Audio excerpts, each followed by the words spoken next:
Dosen nyentrik. Jumlahnya sangat banyak dan hibriditas yang terjadi adalah terbentuknya masyarakat Pandalungan di wilayah Tapal Kuda, yaitu percampuran antara etnis Jawa dan Madura yang sama-sama dominan. Jika hanya sebatas diaspora, maka sebenarnya cukup dengan kajian antropolinguistik. Namun jika terkait dengan identitas kemaduraan yang terbawa pada saat mereka sudah ada di wilayah Tapal Kuda, apa motif mereka mempertahankan identitas itu, maka dibutuhkan kajian ilmu politik identitas etnik. Sehingga kajian tentang diaspora bahasa terkait dengan mengapa mereka mempertahankan identitas etniknya ketika berada di tempat lain, diperlukanlah kajian politiko-antropolinguistik. Ini adalah dua peta resmi dari Balai Bahasa Jawa Timur. Yang pertama tentang peta bahasa Jawa Timur. Warna oranye yang merupakan bahasa Madura, ternyata selain ada di Pulau Madura, juga terdapat di dua kabupaten yang masuk wilayah Tapal Kuda, yaitu Situbondo dan Bondowoso. Ini peta bahasa Jawa Timur. Yang kedua adalah peta budaya Jawa Timur.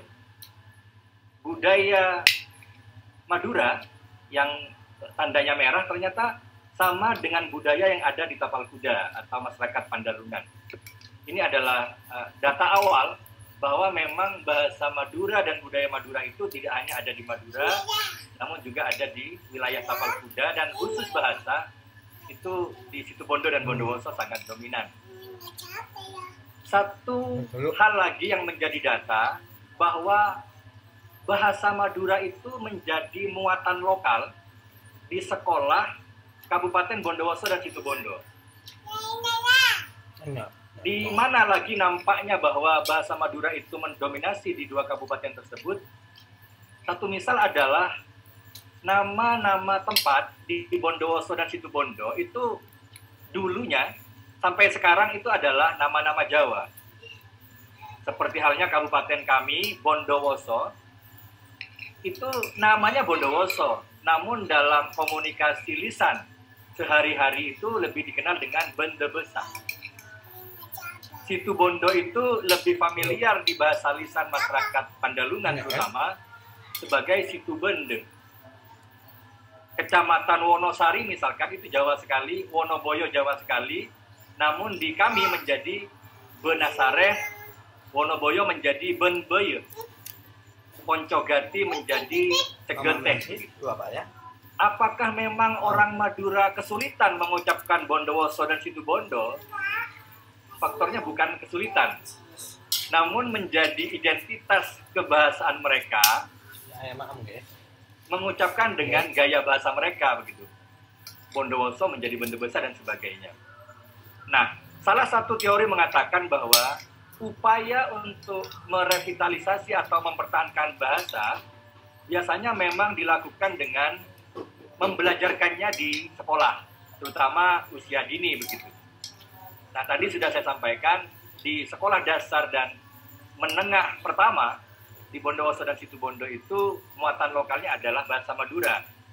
Mengapa Situbondo dan Bondowoso memberikan muatan lokal bahasa Madura di wilayah yang notabene mereka adalah di Pulau Jawa?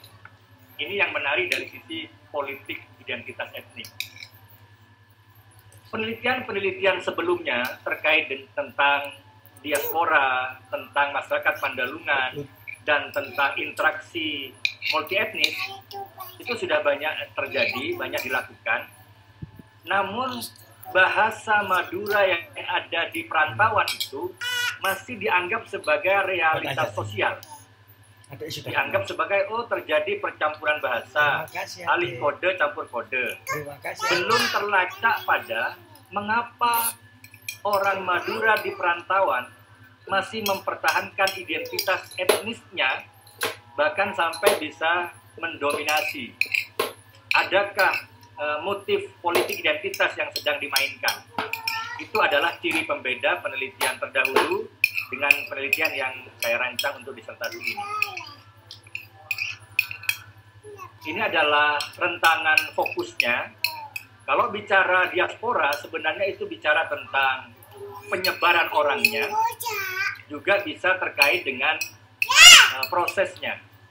Namun dalam disertasi ini difokuskan pada diaspora bahasa Madura. Politik identitas Madura yang kami maksudkan adalah politik etnis tentang kebahasaan. Mengapa mereka mempertahankan bahasa Maduranya, padahal sudah tinggal membaur dengan etnis lain di Pulau Jawa. Masyarakat Pandalungan itu sebenarnya sangat luas, namun akhirnya kami batasi nantinya pada Pandalungan Timur. Pandalungan Timur itu adalah Situbondo dan Bondowoso, disebut Pandalungan Timur karena punya kesamaan secara bahasa dan budaya adalah terpengaruh oleh Madura. Adapun fokus dari penelitian yang saya rancang adalah 4. Yang pertama adalah performansi lingual, yang kedua indeksikalitas spasial, partisipasi sosiokultural, dan indigenositas logikal dalam diaspora bahasa politik identitas Madura di Pandalungan. Tujuannya adalah untuk menemukan dan mengeksplanasikan performansi lingual, indeksikalitas spasial, partisipasi sosiokultural, dan indigenositas logikal tadi. Manfaat dari penelitian ini, yang pertama manfaat secara teoretis, yaitu untuk melahirkan teori baru, kajian keilmuan baru, yaitu politiko-antropolinguistik, yang merupakan kajian interdisipliner, perpaduan antara ilmu politik identitas etnik dengan ilmu antropolinguistik, dengan 4 konsep baru. Setelah itu tadi digabungkan menjadi performansi lingual, indeksikalitas spasial, partisipasi sosiokultural, dan indigenositas logikal. Adapun manfaat praktisnya bagi peneliti lain bisa menjadi referensi baru tambahan dan memberikan peluang untuk penelitian-penelitian lanjutan. Sedangkan bagi guru atau pendidik bisa menjadi masukan bahwa dibutuhkan redesain interaksi edukatif dalam mereka berinteraksi di sekolah dengan peserta didik, serta mungkin bisa melakukan pengembangan bahan ajar bernuansa kearifan lokal yang terdeteksi melalui penelitian ini. Sedangkan bagi pemerintah daerah, kebijakan terkait muatan lokal itu bisa kembali diperkuat, sehingga paling tidak bahan ajar yang digunakan untuk muatan lokal itu tidak menggunakan bahan ajar yang ada di Madura tapi diterapkan di Bondowoso dan Situbondo. Mungkin butuh buku-buku baru di Bondowoso dan Situbondo yang memang khas. Ada beberapa istilah kunci dalam penelitian ini yang perlu ditegaskan definisinya sebagai istilah atau operasional. Yang disebut dengan diaspora bahasa adalah performansi lingual yang direpresentasikan dalam pemertahanan indeksikalitas spasial, dalam aktivitas partisipasi sosiokultural, yang dari 3 hal itu tergambarkan indigenositas logikal masyarakat Madura di luar daerah asalnya. Yang disebut performansi lingual itu adalah tindakan lokusif yang digunakan oleh orang Madura di perantauan. Indeksikalitas spasial adalah wujud tanda dan penanda esensial kedaerahan yang digunakan dalam performansi lingual. Partisipasi sosiokultural adalah tindakan perlokusif yang berupa aktivitas pelibatan aktor-aktor dalam pertuturannya. Sedangkan indigenositas logikal adalah keruntutan cara berpikir yang bisa dideteksi melalui penggunaan struktur kebahasaan. Sehingga dari performansi lingual, indeksikalitas spasial, dan partisipasi sosiokultural, serta indigenositas logikal, akan komplitlah penyebutan bahwa ketika 4-4-nya ada, itulah diaspora bahasa. Jadi rumusan 1, 2, 3, dan 4 adalah prasyarat untuk disebutnya diaspora bahasa. Kerangka teori dari penelitian ini, yang pertama tentang politik identitas etnis. Politik identitas etnis itu nama lainnya menurut Hiller adalah biopolitik atau politik perbedaan. Apa beda kita dengan etnis lain? Politik kelompok etnis biasanya adalah politik yang dimainkan oleh minoritas karena ingin memiliki teritori sendiri. Jadi pada mulanya orang Madura di Pandalungan itu juga minoritas gitu. Namun mereka punya politik kelompok etnis yang akhirnya mereka menjadi sangat banyak di Pandalungan. Gerakan politik yang sebenarnya tujuannya untuk menunjukkan bahwa mereka punya pengalaman ketidakadilan, pernah tersisihkan, pernah mengalah demi kelompok dominan yang sudah ada. Dan Hall menyebutkan bahwa politik etnis itu adalah proses menjadi. Jadi etnisitas itu bukan sudah harus kita terima apa adanya, namun masih ada peluang terbentuknya identitas etnis baru, karena itu bukan sesuatu yang sudah baku. Ada 3 pendekatan yang bisa digunakan untuk politik identitas etnis, yaitu primordialisme, konstruktivisme, dan instrumentalisme. Sedangkan antropolinguistik, penegasannya adalah antropolinguistik adalah perpaduan antara antropologi dan linguistik. Bukan linguistik antropologi, bukan linguistik budaya, bukan etnolinguistik, bukan juga misalkan culture studies, bukan. Jadi memang antropolinguistik, pendekatan antropologi untuk mengenali bahasa, yang dengan konsep pakemnya antropolinguistik yaitu performansi, indeksikalitas, dan partisipasi. Ini adalah cara pandang tentang masyarakat Pandalungan, bahwa masyarakat Pandalungan itu adalah bercampurnya 2 etnis Jawa dan Madura, kemudian mereka berinteraksi, lalu ada modifikasi bahasa, ada inversi bahasa, yang memungkinkan tercipta bahasa baru khas Pandalungan. Jadi dari yang semula bilingual, ada hibriditas, lalu tercipta bahasa baru. Kerangka teori politiko-antropolinguistik adalah upaya memadukan antara konsep-konsep dalam politik identitas etnik dengan konsep-konsep antropolinguistik yang melahirkan 4 konsep, yaitu performansi lingual, indeksikalitas spasial, partisipasi sosiokultural, dan indigenisitas leksikal. Metode penelitiannya adalah pendekatannya kualitatif, jenis penelitiannya etnografis. Datanya ada 3 kategori begitu ya, ada data etik, emik, dan data negosiasi. Sumber datanya adalah subjek pelaku pertuturan ataupun informan yang bisa menambah kelengkapan data untuk penelitian ini. Sedangkan instrumen penelitiannya adalah peneliti sebagai orang yang terjun langsung dalam interaksi itu, ada catatan lapangan setelah kami mendapatkan data-data pengamatan, lalu ada recorder untuk merekam bukti-bukti transaksi 2 bahasa tadi. Pengumpulan datanya yang pertama menggunakan pengamatan, ini utama. Data utama adalah dengan pengamatan, lalu untuk melacak kedalamannya dengan wawancara, lalu juga ada analisis dokumen dan fokus group discussion. Teknik analisis datanya, ini teknik analisis data dalam etnografi, analisis domain, analisis taksonomi, komponensial, dan tema kultural. Untuk mengecek keabsahan data, itu akan digunakan beberapa langkah. Perpanjangan waktu untuk mengamati, ketekunannya ditingkatkan, ada pengecekan dari teman sejawat, atau dengan forum discussion tadi, serta secara referensinya apakah sudah mencukupi untuk disusun menjadi disertasi. Adapun alur penelitiannya adalah dimulai dari observasi, menyusun rumusan masalah, tujuan, lalu mengumpulkan data. Yang data itu kemudian juga diperkuat dengan wawancara untuk hal apa makna dan motif menggunakan bahasa itu, lalu diolah, divalidasi, dianalisis, dan ditemukan simpulannya. Kurang lebihnya demikian yang bisa saya sampaikan, Pak Mul dan teman-teman sekalian. Terima kasih.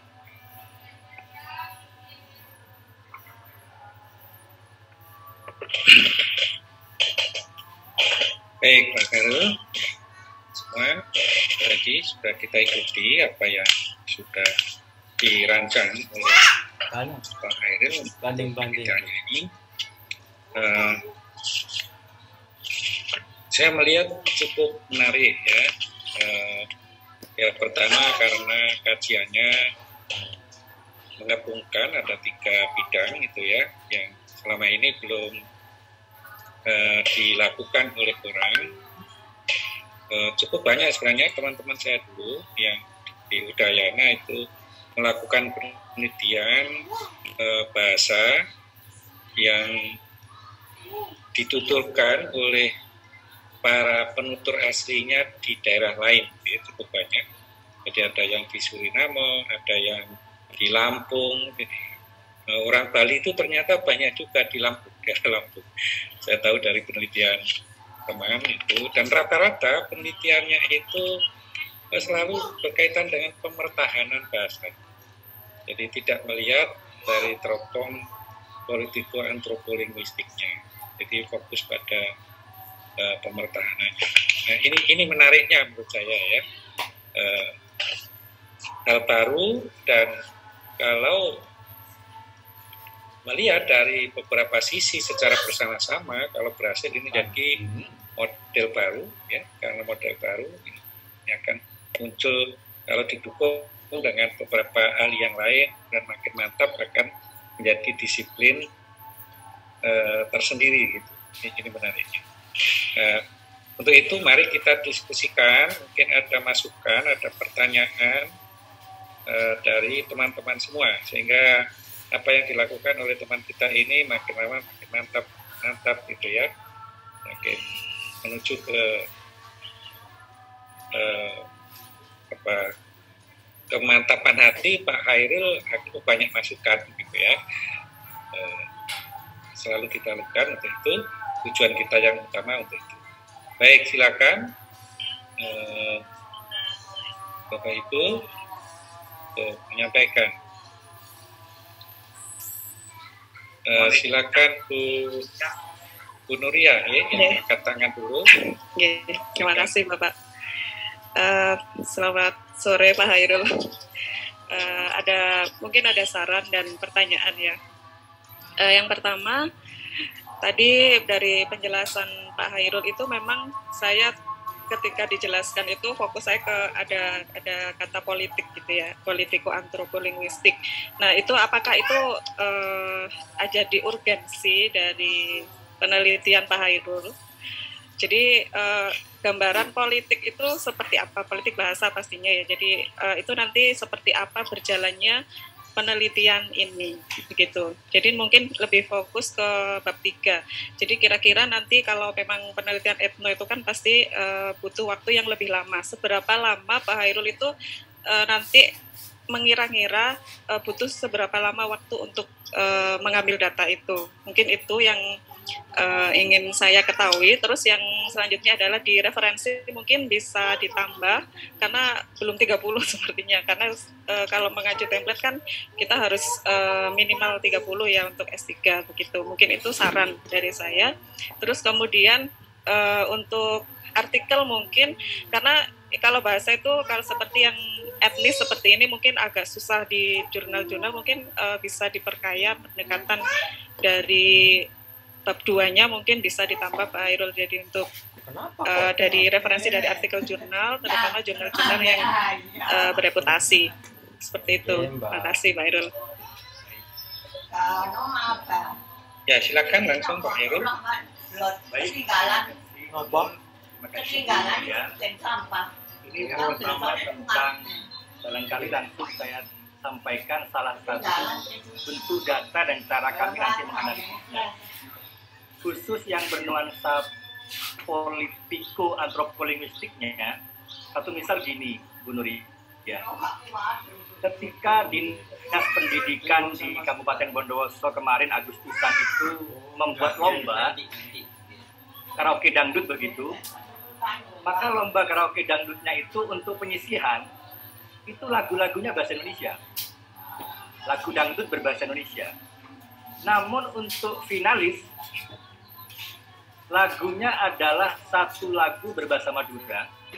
Salah satu judulnya itu kalau yang laki adalah Matea Mancing gitu ya. Sedangkan yang perempuan itu ada Beres Kerong. Dari sini sudah kelihatan nih.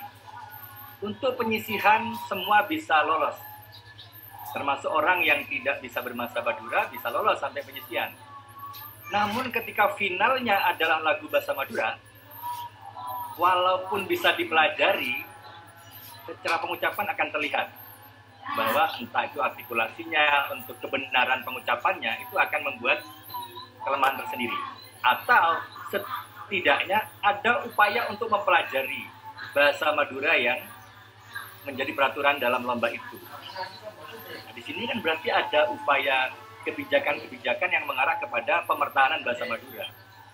Yang kedua, satu misal ya, ketika bupati itu membuka acara di banyak dinas lain, itu selalu ada kutipan-kutipan bahasa Maduranya yang seolah-olah itu kadang esensi dari apa yang beliau pidatokan itu terwakili oleh kutipan bahasa Madura itu.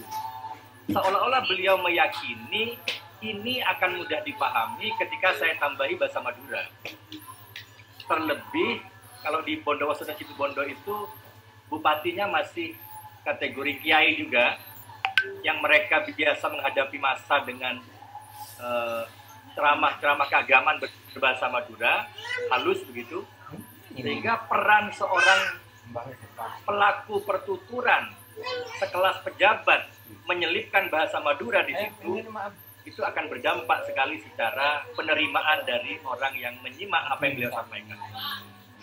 Nah, kurang lebihnya demikian ketika fokus bagaimana bentuk politikunya begitu.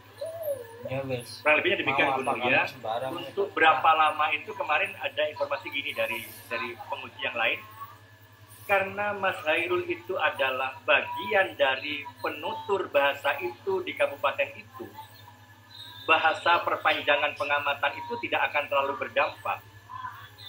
Karena observasinya itu tidak harus dimulai sejak diseminarkan, namun dari yang selama ini sudah diketahui, itu juga bisa menjadi data.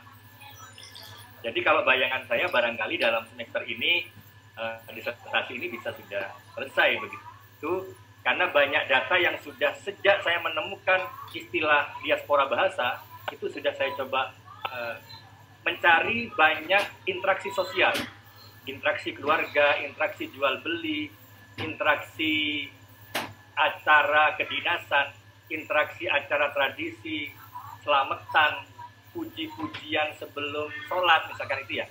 Itu siiran-siiran berbahasa Madura sudah mulai saya deteksi. Sehingga tinggal menuliskannya setelah proposal ini diujikan kemarin. Tentang referensi perlu ditambah, kemarin Pak Hartono juga menyoroti itu. Salah satunya seperti yang Pak Mul sampaikan, bisa ditambah dengan referensi tentang pemertahanan bahasa juga. Bahwa itu adalah politik identitas dalam rangka mempertahankan bahasa itu di wilayah baru yang didiami oleh orang Madura. Nah, kurang lebihnya demikian Bu Nuria untuk 3 saran dan pertanyaan. Baik, terima kasih. Terima kasih, Pak Hairul. Sama-sama.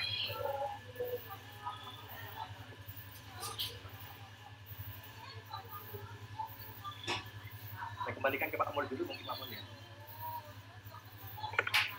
Baik, terima kasih Pak Hairul.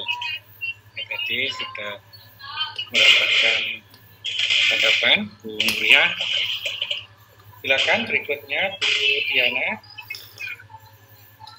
Baik, terima kasih. Assalamualaikum warahmatullahi wabarakatuh.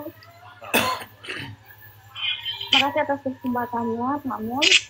Alhamdulillah, Pak Hairul ini sudah punya proposal, selamat.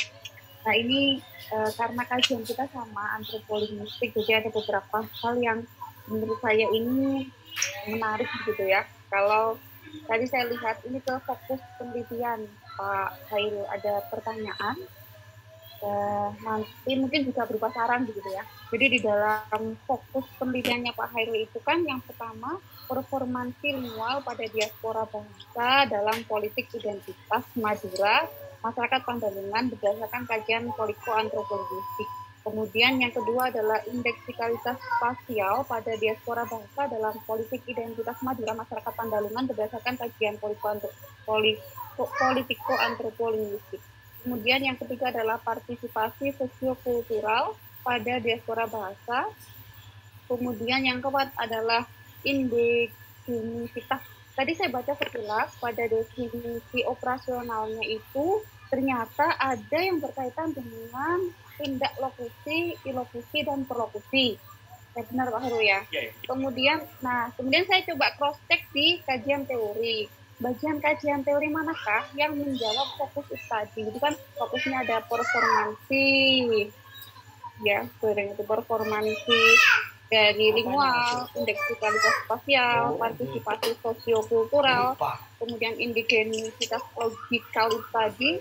Di kajian teori sudah ada belum Pak? Kalau misalnya ada, silahkan nanti saya bisa ditunjukkan. Akhirnya bisa menemukan fokus itu begitu.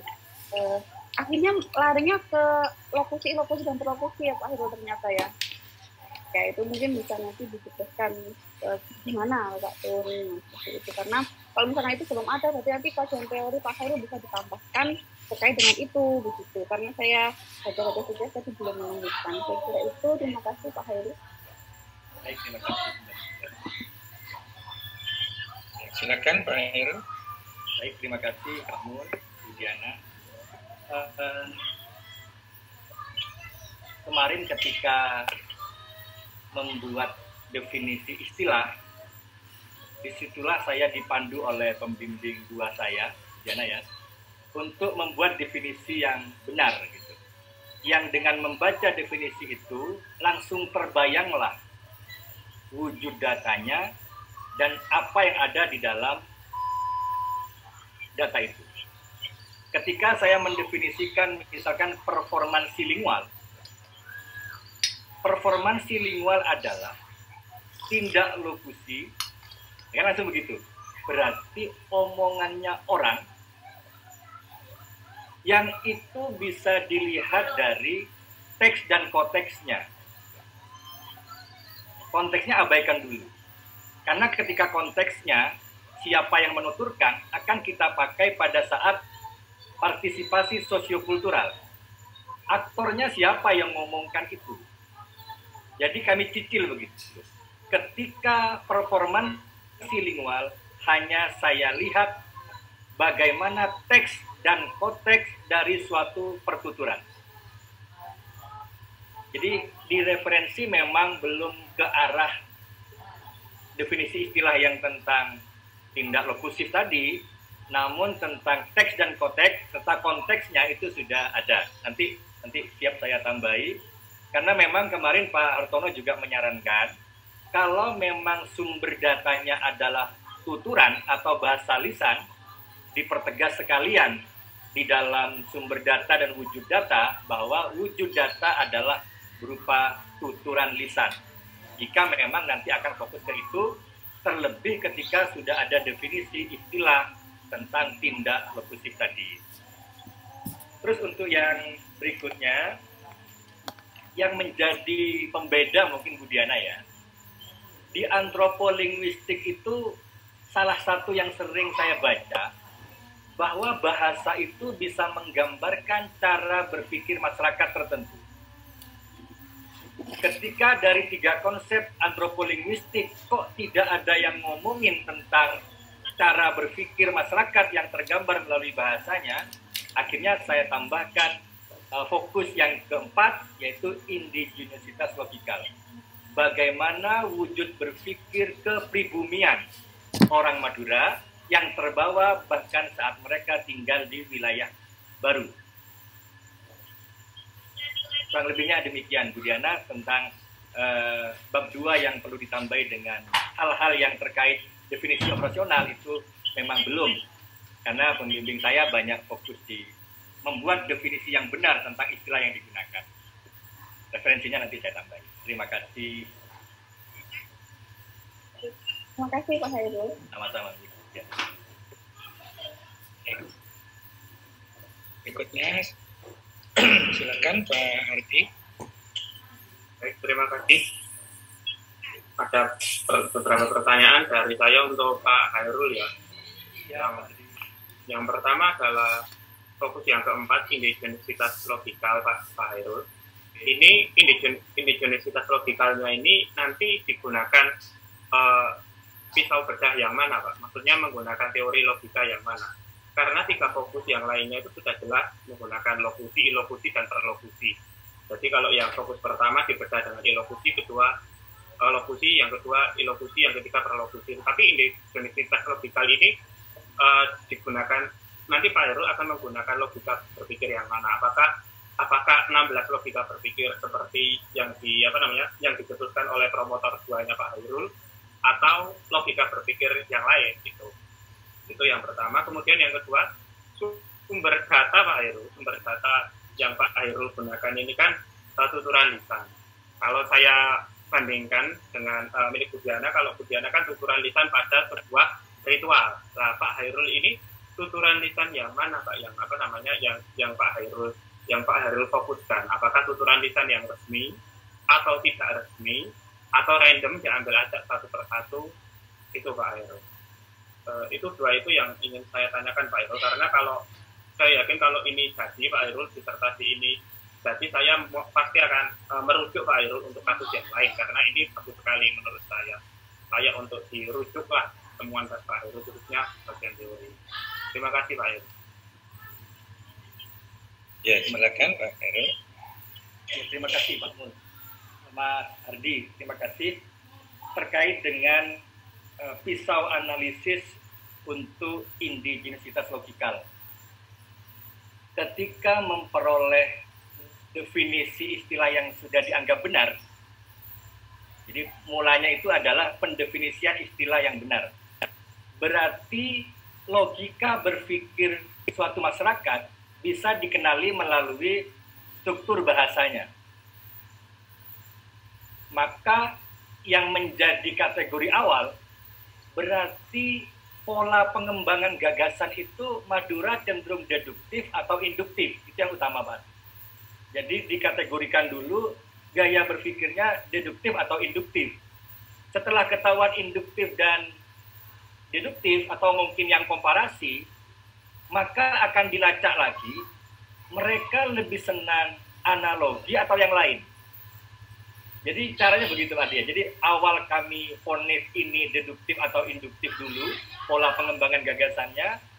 Lalu untuk memperjelas konsep-konsep itu apakah dengan cara analogi atau itu sinonimi dan sebagainya.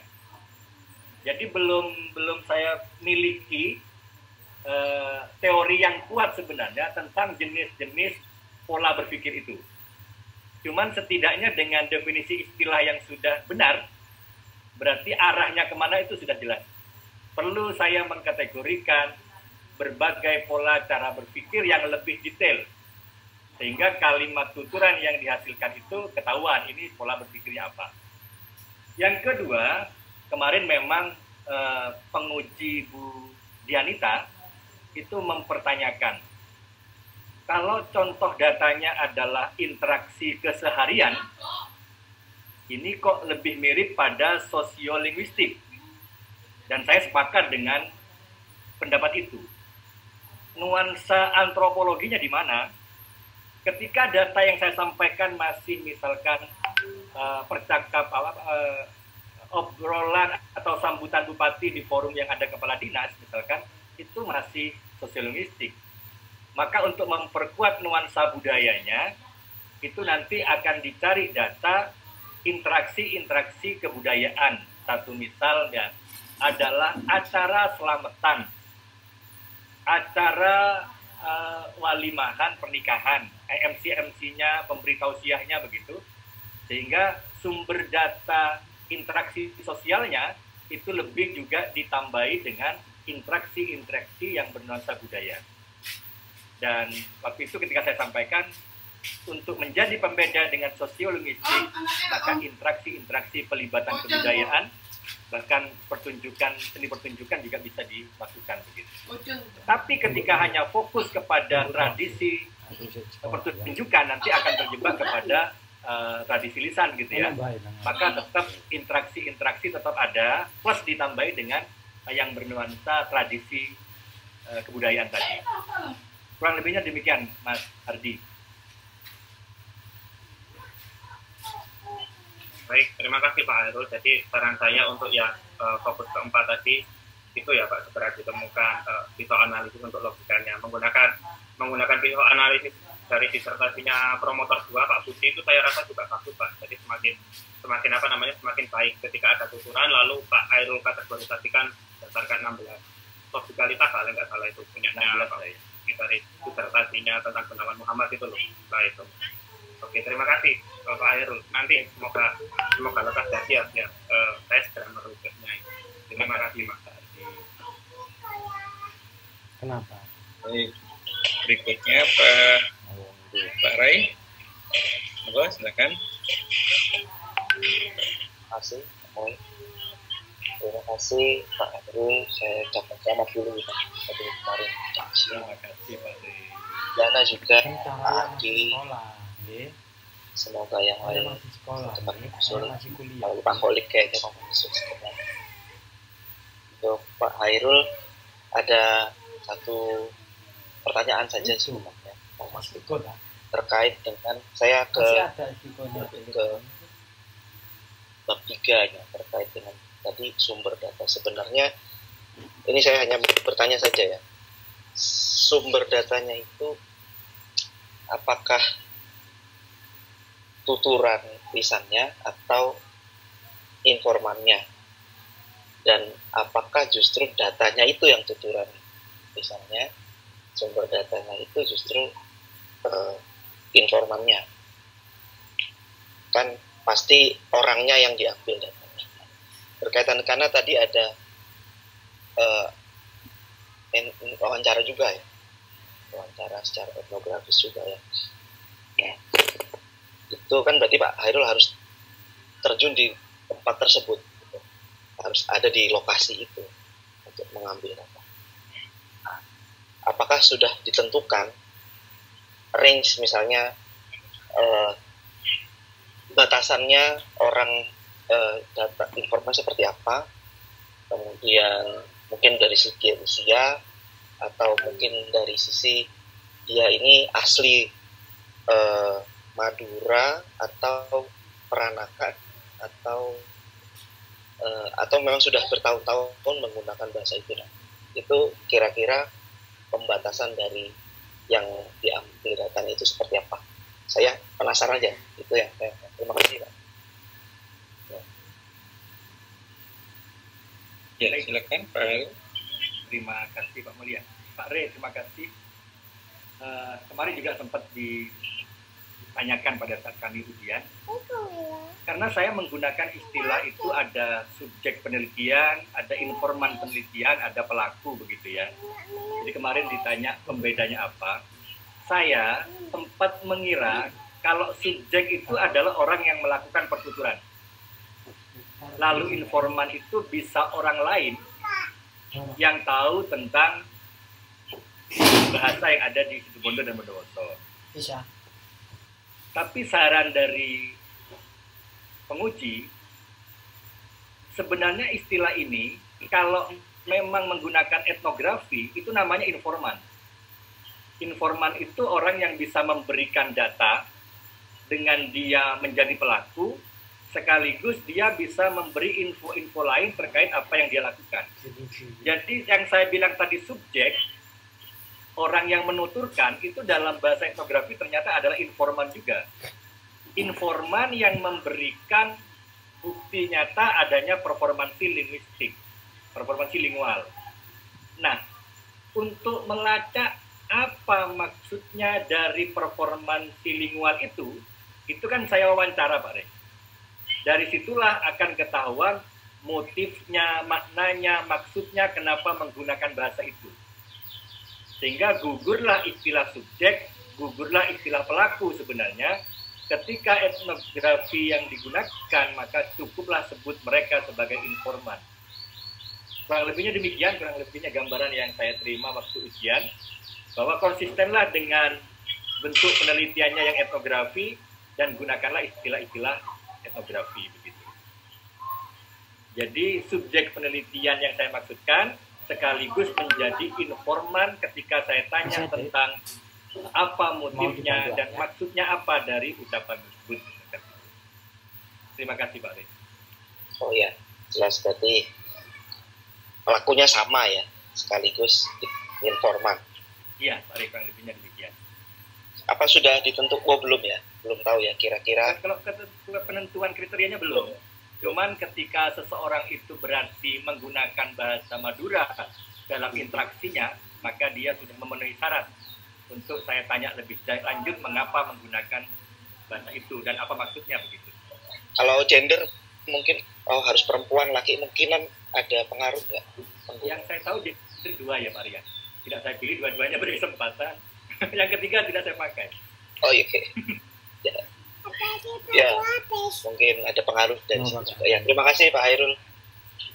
Ya, mari terima kasih. Sama-sama. Baik, kita lanjut ke Pak Alek, silakan. Terima kasih Pak Mul atas kesempatan yang diberikan.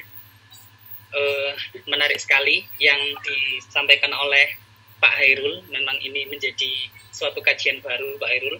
Ketika ketika mengangkat antropolinguistik terus kemudian dikaitkan dengan politiko dan indigenitas. Jadi kekompleksan dari sebuah teori ini memang teori yang disajikan ini memang patut untuk dikaji juga gitu. Karena excitednya sehingga banyak sekali ya responnya, termasuk saya juga kaget tadi Pak Ri juga angkat tangan, berarti memang sangat tertarik juga. Oke. Kita waktu ya.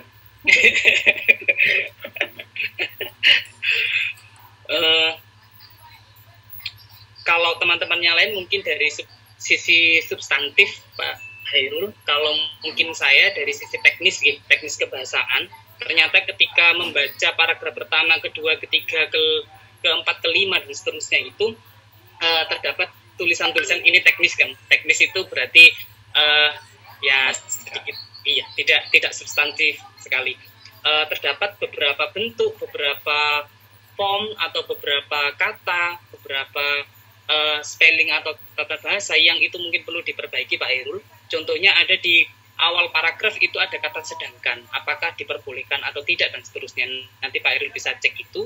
Terus kemudian ada yang sangat krusial yang saya juga perlu mempertanyakan, mungkin teman-teman juga bisa memberikan masukan tentang teknis penulisan ya. Masyarakat Pandalungan itu kalau dituliskan Pak Hairul itu miring. Ya, miring ya. Nah, dasarnya itu dari mana dan seterusnya itu saya sampai saat ini tadi mencari juga masih belum jelas juga kenapa dia miring seperti itu. Kalau misalkan masyarakat Pandalungan, misalnya masyarakat sama dengan diartikan masyarakat Jawa, masyarakat Sunda, berarti masyarakat Pandalungan itu ditulis biasa. Mungkin menurut saya seperti itu. Jadi sedikit, tapi mungkin itu kalau misalkan tidak sesuai juga mempengaruhi kita sebagai kebahasaan juga gitu. Karena Pak Hairul secara konsisten itu menuliskan Pandalungan itu miring gitu. Nah, saya masih belum tahu dasarnya itu, mohon konfirmasi juga. Terus kemudian Pak Hairul terdapat istilah yang itu tumpang tindih juga, tapi ketika saya baca juga memang sudah Pak Hairul sudah membatasi itu, tapi mungkin kalau tidak membaca detail juga nanti bisa perspektifnya beda. Itu tentang kata diaspora. Kalau di definisi istilah Pak Hairul itu menyatakan adalah kayak individuitas, terus identitas dan seterusnya itu diaspora. Tapi di latar belakang itu Pak Hairul menyebut ada satu istilah yang itu menyebutnya kaum diaspora, ada orang diaspora. Nah, itu tadi saya juga mengalami miskonsepsi. Pertama itu apakah person itu diaspora itu sebuah istilah untuk mewakili person, atau diaspora itu mewakili sebuah kajian atau apa dan seterusnya. Nah, di sana mungkin Pak Hairul juga bisa menjelaskan itu. Kalau nggak salah di latar belakang juga sudah, nanti mungkin perlu diperjelas juga Pak Hairul. Itu terus kemudian sisi teknis lagi Pak Hairul. Di metode informan saya sama seperti Pak Rey tadi. Tentang pengistilahan informan itu Pak Hairul sudah di subbabnya itu sudah mengatakan informan penelitian ya. Tapi di paragraf kedua setelah informan penelitian itu Pak Hairul menyebutnya responden. Nah, itu terdapat ketidakkonsistenan di sana. Kalau informan saja, kalau responden saja. Dan masukan saya, kalau menyebut atau mengatakan atau menyatakan suatu pernyataan yang umum, itu lebih baik disajikan sumbernya, Pak Heru. Seperti Creswell atau apa dan seterusnya. Nah, di metode itu tidak tersebutkan itu Pak Heru mengutip dari siapa dan seterusnya. Tapi kalau metodenya bersifat khusus, nah itu beda lagi. Nanti tidak perlu disampaikan juga. Gitu. Terus masukan juga lagi Pak Heru, ngapunten. Lanjut. Tentang keabsahan data Pak Heru. Keabsahan data yang Pak Heru sampaikan itu sepertinya dasarnya juga masih belum tersampaikan. Kalau misalkan Pak Heru itu nanti mungkin kita bisa berdiskusi, saya sempat menemukan teknik keabsahan data yang itu bisa untuk diadaptasi Pak Heru. Seperti member check, terus kemudian cross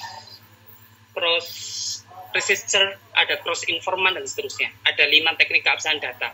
Itu dari GAS. Judulnya kalau nggak salah qualitative research in language atau apa gitu. Jadi itu sudah berupa buku. Nanti filenya juga saya ada. Terus kemudian kemarin juga saya disampaikan oleh Prof. Bambang, cari McElroy dan seterusnya itu. Jadi untuk elisitasi itu hanya untuk saya sih. Terus saya cari-cari, terus kemudian ternyata ada memang khusus bahasa yang mungkin bisa Pak Herul adaptasi dari situ.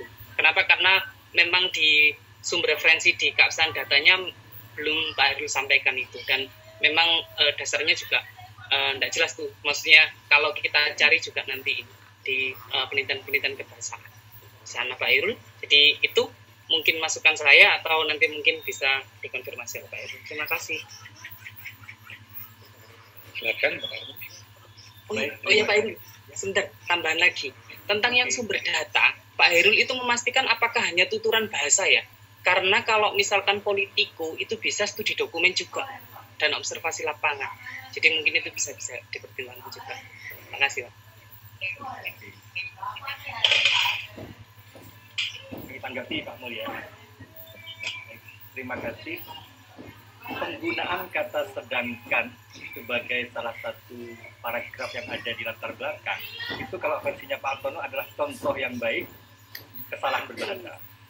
Jadi saya akui itu gitu ya. Pak Altono menyebutnya ini adalah contoh yang bagus gitu sebagai kesalahan berbahasa. Jadi Pak Arif ternyata punya kejelian juga dalam hal ini.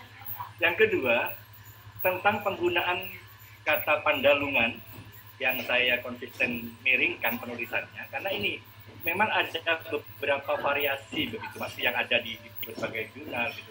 Ada yang menyebutnya pendalungan tidak DH, jadi pendalungan ada yang pandalungan tidak DH juga. Nah, saya sebagai orang yang juga menyebutkan pandalungan itu dengan identitas kemaduraan. Kalau dari pengucapan pandalungan dalam tulisan Madura itu pakai DH.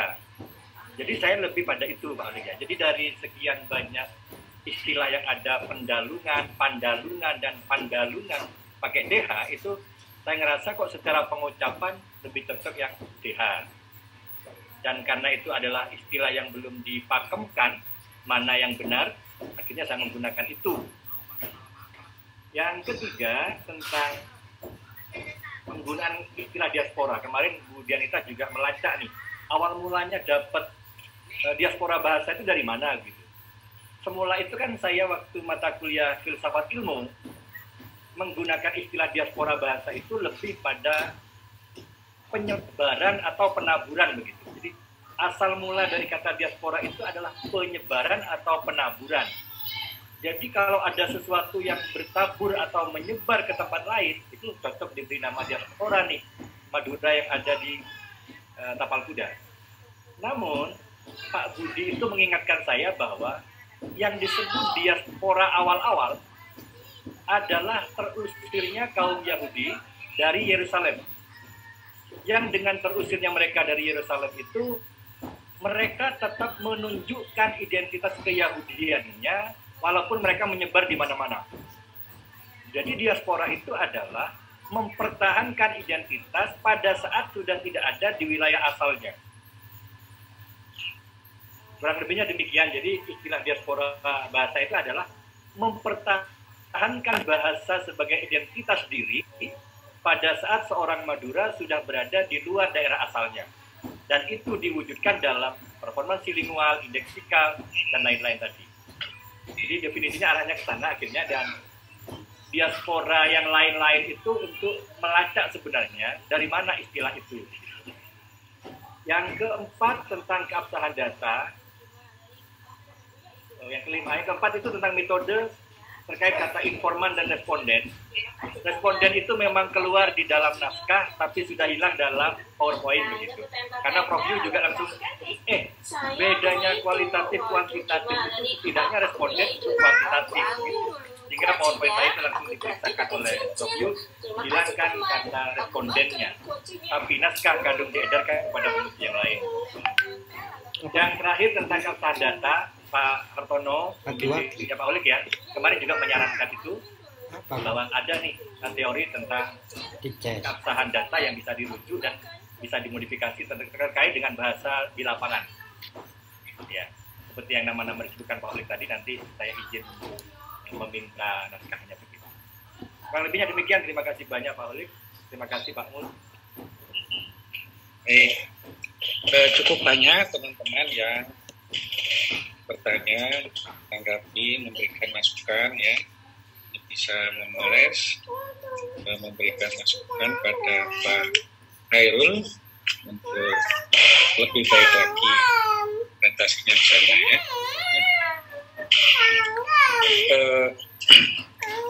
Nanti saya sudah membuat catatan-catatan di printout yang diberikan ke saya kemarin. Jadi saya sampaikan aja ya. Saya yang menarik itu pertama gini, biasanya memang penelitian ini kan bahasa yang tidak berada di wilayah tempat lahirnya itu ya, sehingga rata-rata memang penelitian itu melihatnya apakah tetap bisa bertahan kan gitu. Nah, kalau yang saya lihat ini justru ada semacam unsur baruan gitu ya, bahkan ada kemungkinan timbulnya jadi kalau ini nanti terus-menerus akan tumbuh bentuk-bentuk baru, akhirnya kan bisa jadi menjadi sebuah bahasa baru ya, kalau identitasnya nanti kuat gitu ya.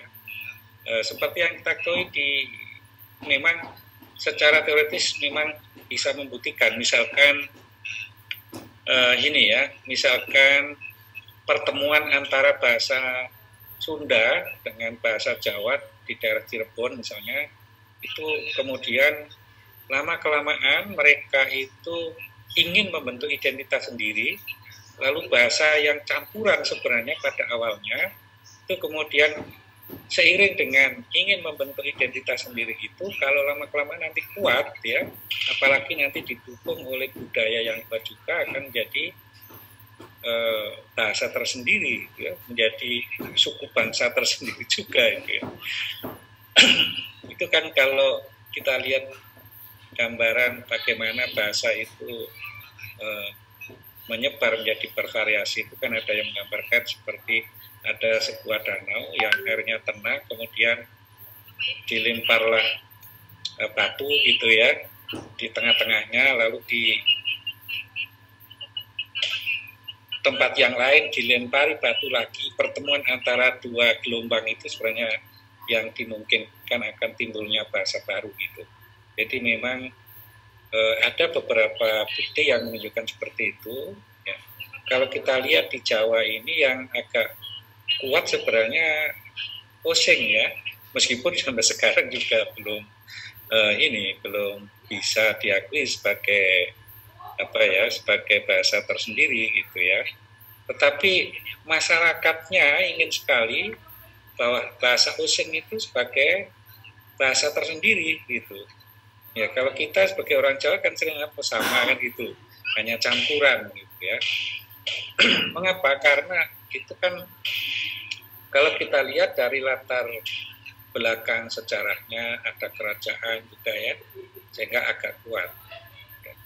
Kalau kita lihat karya-karya Ketana di kosakata yang dipakai di nyanyian, di tarian, itu ada memang budaya yang semacam itu, sehingga ini sering menjadi kajian tersendiri ya. Dan semacam ada dinamika yang maju ke depan ibaratnya ya.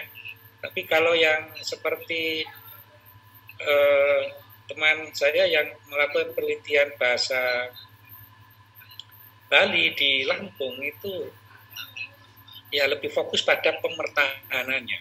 Jadi seakan-akan tidak ada kemungkinan akan terbentuk bahasa baru dari perpaduan antara bahasa yang dipakai oleh masyarakat Bali yang tinggal di sana dengan masyarakat asli yang ada di sekitarnya itu gitu. Nah, kalau Pandalungan ini tampaknya mirip-mirip seperti bahasa Cirebon atau bahasa Oseng tadi ya. Nah, ini jadinya apa?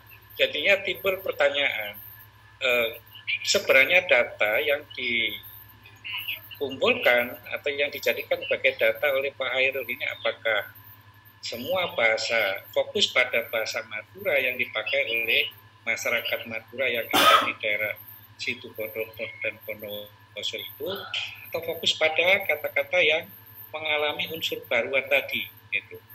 Nah, katakanlah kalau orientasi kepada kata-kata yang mengalami unsur baruan tadi, gitu ya kan berarti tidak ada kata-kata itu yang persis di dalam bahasa Madura, tidak ada, bahasa Jawa tidak ada, seperti nama Bondowoso ternyata punya istilah sendiri gitu ya, dan itu ternyata cukup banyak nanti. Nah, ini akan menarik ya, menarik, dan memang salah satu pertanyaannya apakah datanya ini mencukupi, itu yang perlu Pak Hairul kejar ya. Semoga saja ada cukup banyak data sehingga ini akan akan memang menguatkan ya, dan akan ya dalam penelitian itu kan akan jauh lebih bagus simpulannya kalau ada data yang berkelimpahan datanya. Kalau memang banyak datanya, maka hasil simpulan itu akan mendekati, simpulannya itu mendekati ini tidak dikatakan sempurnaan, tapi sangat representatif ya, bisa bersifat general gitu. Tapi kalau datanya kurang, nanti akan menyulitkan bagi peneliti. Menurut saya itu menariknya ya, itu menariknya. Cuma dari sisi politik nanti ya Pak Hairul harus hati-hati ya ketika mengambil data, ketika jangan sampai salah atau dalam arti ini seakan-akan kan bisa jadi ya orang menafsirkan ini secara politis loh, ini kok seakan-akan pendatang tapi malah semacam menginvasi gitu. Tapi di sini sama sekali kalau kita lihat tidak ada ya, tidak ada unsur semacam itu. Saya sebenarnya sekilas pernah ya membandingkan seperti bahasa Surabaya, bahasa Surabaya gitu ya. Kalau saya lihat bahasa Surabayaan itu juga pertama memang perpaduan antara tiga, bahkan menurut saya itu antara bahasa Jawa, bahasa Madura, dan penggunanya terutama saudara kita dari Cina gitu ya. Kita tahu bahwa Surabaya itu kan dikenal sebagai kota niaga gitu ya, etnisnya begitu beragam.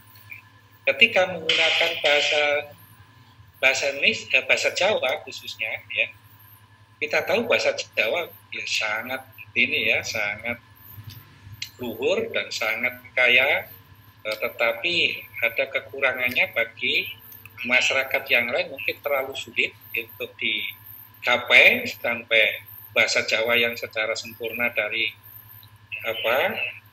bahasa Jawa yang mulai dari Ngoko, Kromo Inggil itu gitu. Sehingga ibarat kelapa gitu ya, kelapa itu kan katanya makin tua makin banyak santannya kan begitu. Jadi bahasa Jawa itu kita umpamakan seperti kelapa yang tua gitu. Lalu kita sering menjumpai katakanlah degan gitu ya, degan gitu.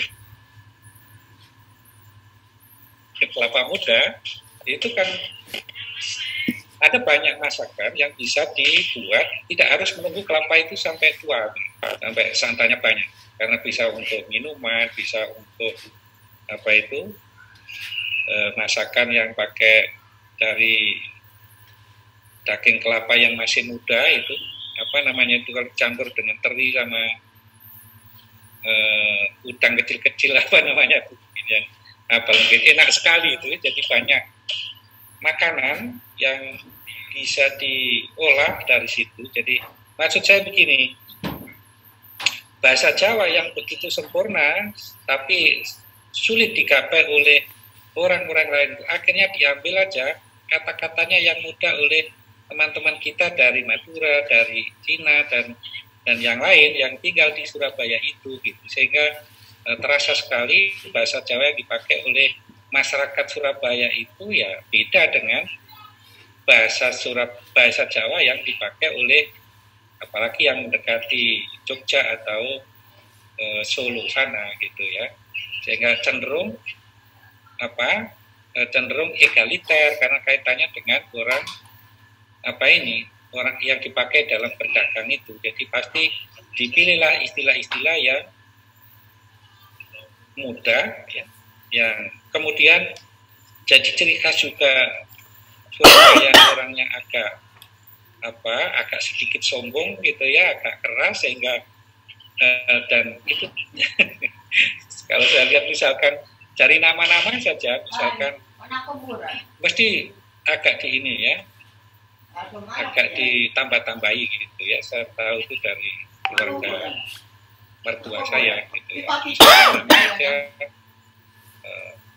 Katakanlah sungai itu kan Kalimas gitu ya, Kalimas. Jadi Tanjungnya Tanjung Perak misalkan ya. Jadi banyak istilah-istilah seperti itu. Jadi sampai muncul ungkapan orang Surabaya itu yang penting wani sombongi kan begitu. Jadi sombong dulu baru nanti supaya dihargai. Dan kata-kata yang dipakai itu adalah kata-kata bahasa Jawa yang kemudian bisa dipahami oleh saudara kita yang Madura, dari Cina, sementara yang sulit-sulit kan ditinggalkan. Jadi ibarat kelapa itu dipakailah gitu ya untuk tegangnya gitu. Ketika masih muda masih enak gitu. Tetapi ini tidak berada di dalam persimpangan dua bahasa yang ini, karena lebih pada digunakan pada penggunaannya saja. Sementara kalau di masyarakat Pendalungan itu memang menurut saya sangat menariknya di situ ya.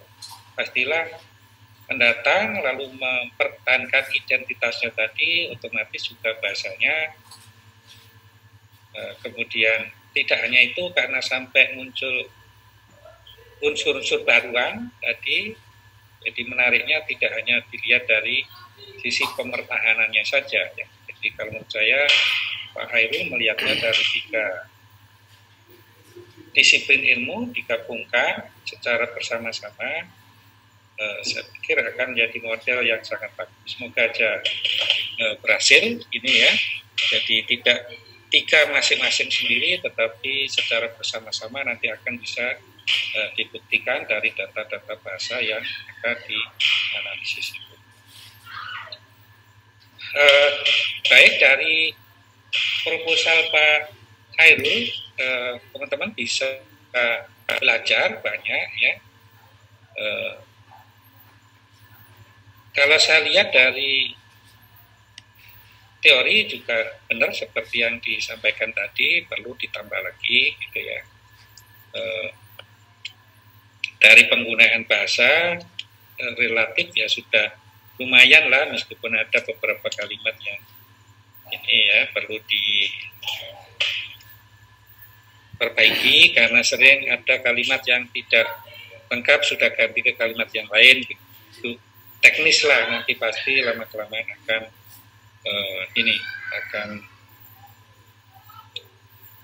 lebih baik lagi nanti ya. Jadi teman-teman yang belum selesai silakan tetap percaya diri, segera diselesaikan ya, sehingga pada akhir semester ini bisa maju semua untuk ujian proposal, karena kalau nanti ragu-ragu terus nanti akan makin lama dan tidak semakin pede, semakin lama itu semakin kurang pede nanti. Ya, baik. Ya. Untuk pertemuan hari ini kita akhiri ya. Kita sambung pada pertemuan akan datang. Mohon maaf saya agak cepat-cepat, ini masih ditunggu teman-teman yang berpikir lagi.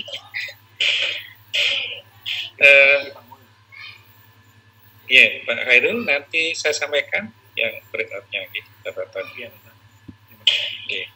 Baik, untuk semuanya saya akhiri. Selamat sore. Assalamualaikum warahmatullahi wabarakatuh. Waalaikumsalam warahmatullahi wabarakatuh. Terima kasih Pak Mul. Oke, Bapak Ibu, Alif Alhamdulillah. Selamat Pak Hairul. Nggak apa-apa ya.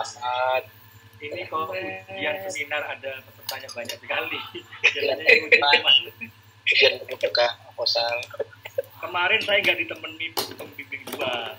Jadi 2 orang yang nggak hadir waktu saya seminar itu. Pak Mul nggak hadir, Pak Budi nggak hadir. Saya pikir yang wajah pembimbing 2 tadi. Pak Hairul mau bicara. Nah itu Kalau mengutip ya Pak ya. Wajahnya siapa? Foto. Ya banyak yang nggak mau. Jangan lupa subscribe.